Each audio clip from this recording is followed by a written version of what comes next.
That which offers no resistance overcomes the hardest substances. That which offers no resistance can enter where there is no space. Few in the world can comprehend the teaching without words or understand the value of non-action. Lao Tzu. There's no proof that he truly ever lived. But if he did, it should have been somewhere around the 5th and 6th century BC, which makes him a contemporary of Confucius. Nevertheless, the Chinese philosopher Lao Tzu wrote a masterpiece called the Tao Te Ching, which is the main work of Taoism. A well-known concept that has emerged from Taoist philosophy is Wu Wei, that can be translated as non-action, effortless action, or the paradoxical action of non-action. In a practical sense, we can describe Wu Wei as the state of flow, often referred to as. When athletes are in the zone, they engage in action without striving and move through time and space almost effortlessly. There are no extremes, no worries, no ruminations. Everything seems to flow in a natural course. As an introduction to the beautiful tradition of Taoism, I'd like to present you the philosophy of flow.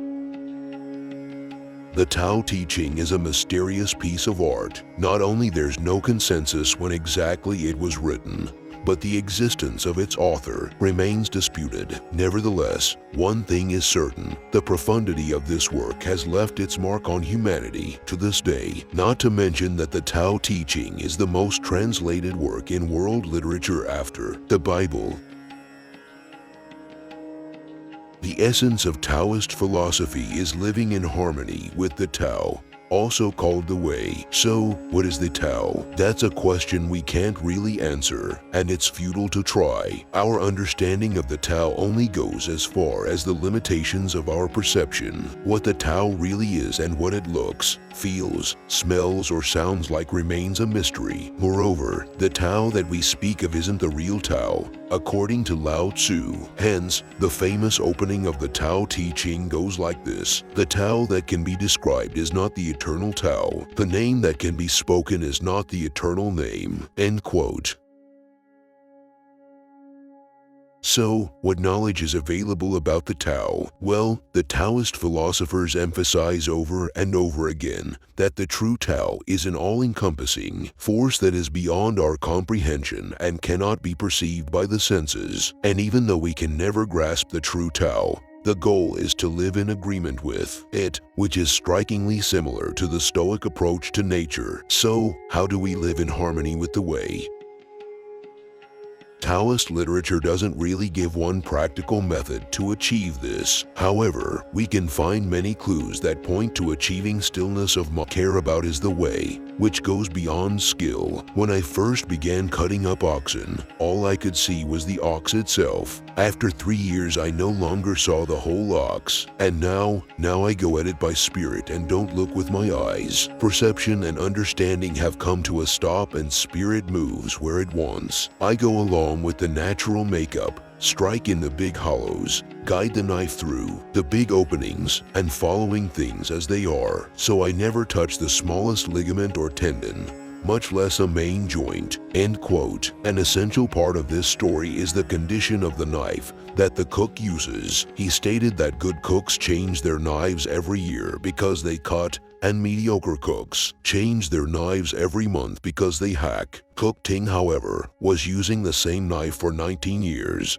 because he used it with skill and subtlety. This story connects to another essential teaching of Taoism, which is the power of gentleness. By forcing and striving, we might get the job done, but at the same time we spend much more energy than necessary and possibly suffer from collateral damage. On the other hand, someone in a state of flow approaches a task intelligently, knowing when to act and when not to, and finds a balance between action and non-action. It's a matter of not too hot, not too cold. It's the golden path between anxiety and boredom. The idea behind non-action goes against the Western ideal of forcing and working harder and harder to get results. We are encouraged to be ambitious, to take control, and to strive. Meanwhile, many people suffer from depression, anxiety disorders, and sleep disorders? Are we burning ourselves out? We look down on passivity and often mistake it for laziness, but these are different things. When we look at nature, doing nothing makes way more sense than we tend to think. Results do not equal the amount of energy we spend. Results are the consequence of a series of actions. The funny thing about this is that many of these actions come naturally, and a task doesn't need more human intervention than necessary to steer it into the right direction. Isn't it so that many problems solve themselves? Taoism compares life to a river. The river already has a course or several courses, and once we find ourselves in that river, we can swim against the current, we can hold on to a branch,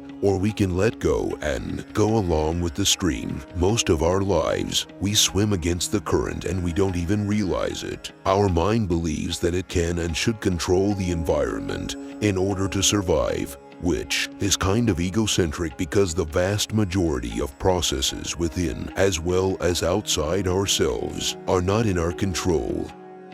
I mean, let's face it, we don't control our bodily processes like digestion, blood flow, or the healing of wounds. We don't control other people. We don't control the future. We don't even control who we fall in love with and what people we find attractive. Everything outside our own faculties just goes into some direction, sometimes forced by intelligence, but mostly in a natural course. When we flow along with the current, we align ourselves with this natural course. This is the path of least resistance. It gives nature a chance to unfold without us resisting it. So, the Taoist way is rather navigating through the river instead of trying to control it, something that will never work.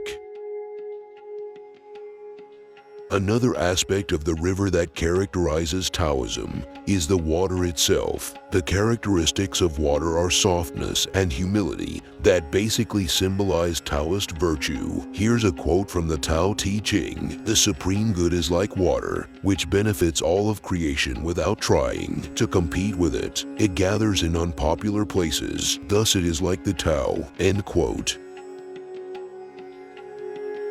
Water may be soft, but it overcomes hardness, which we can see in the erosion of rock. And water not only seeks the lower places, it also has no purpose, no goal, no specific desire, yet it nourishes everything that it passes. It's an incredible life force that literally does God's work, but without any ambition. Water is the softest and most yielding substance, yet nothing is better than water for overcoming the hard and rigid, because nothing can compete with it. End quote. If you've ever experienced a state of flow, there's one thing that disappears and only comes back when the thinking mind takes back control. This is the focus on results rather than the task at hand. This reminds me of the Stoic concept of amor fati, which recommends one to embrace the outcome, whatever it may be, and instead of worrying about the future, focusing on what's in the present. No matter if you're completely immersed in sports, writing, a video game, or dancing, when you're in a state of flow, you forget the results, the pressure, the anxieties about the future, the failings of the past. It's just you and the task at hand. You are completely in the present, and the only way to do this is by letting go. Letting go means stop swimming against the current, stop holding on to some branches. It means letting go of the past, letting go of the future. Focus on this moment entirely and just live it without hesitation. Thank you for watching.